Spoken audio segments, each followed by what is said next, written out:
غور و فکر کے جو مراحل ہیں ہم انسانوں کے مختلف ہوتے ہیں، ہمارے مختلف فیلڈز ہیں جس میں ہم اپنے اپنے کام کرتے ہیں، انہی فیلڈز میں ہی رہ کے اگر ہم غور و فکر کرتے رہیں تب بھی ہمیں قرآن مجید کا فہم صحیح حاصل ہو سکتا ہے۔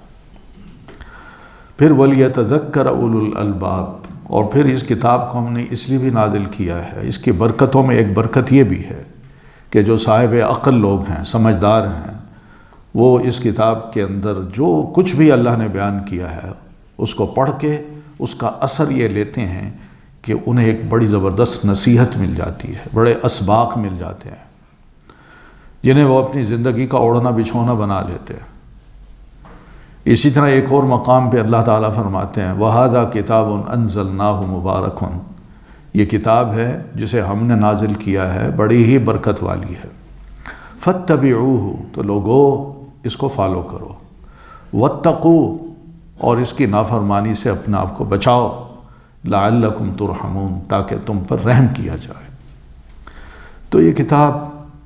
اپنی برکتوں کے ساتھ رب کی رحمتوں کو بھی لے آتی ہے۔